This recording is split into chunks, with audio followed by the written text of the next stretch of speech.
বেড়েছে শীতের প্রকোপ। এই সময়ে হাড় কাঁপানো শীতের সঙ্গে পাল্লা দিয়ে বাড়ছে শীতজনিত রোগ। ঘরে ঘরে সর্দি কাশি জ্বর লেগেই আছে। সেই সঙ্গে শ্বাসকষ্ট দেখা দিয়েছে অনেকের। পুরো মৌসুমটাই নাক কান গলা বিশেষজ্ঞদের চেম্বারে রোগীদের ভিড় দেখা যায়।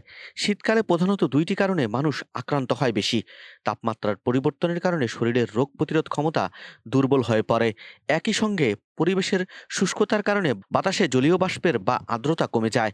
এ কারণে জীবাণু সহজেই শ্বাসকষ্টের সঙ্গে ফুসফুসের ভেতরে প্রবেশ করে, কিন্তু শরীর থেকে তা সহজে বের হতে পারে না।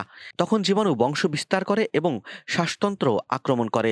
এই সময় বায়ু দূষণের পরিমাণও অনেক বেড়ে যায় এবং যা শ্বাসকষ্টের সবচেয়ে বড় কারণ। বায়ু দূষণের দুইটি ধরন।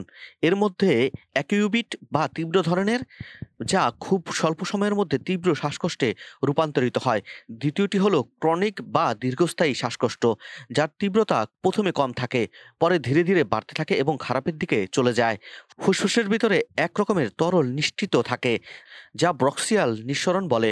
এই তরলের সাহায্যে শ্বাসতন্ত্রের ভিতরে থাকা সিলিয়া কোষ শ্বাসের মাধ্যমে ফুসফুসে ঢুকে পড়া ধুলাবালি ও জীবাণুকে বের করে দেয়। কিন্তু বাতাসের আর্দ্রতা কমে যাওয়ার কারণে শ্বাসতন্ত্রে শুষ্ক ভাব তৈরি হয়। এ সময় পর্যাপ্ত পরিমাণে পানি না খাওয়ার কারণে বক্সিয়াল নিঃসরণ কমে যায়। শ্বাসতন্ত্রে শ্বাসকষ্ট সহ বিভিন্ন রকমের রোগের সৃষ্টি হয়। শীতকালে বাইরে বের হলে অবশ্যই মাস্ক পরা উচিত, বিশেষ করে যাদের শ্বাসের সমস্যা রয়েছে। তারা এই সময়ে মাস্ক ব্যবহার করলে এই সমস্যা কিছুটা কম হতে পারে।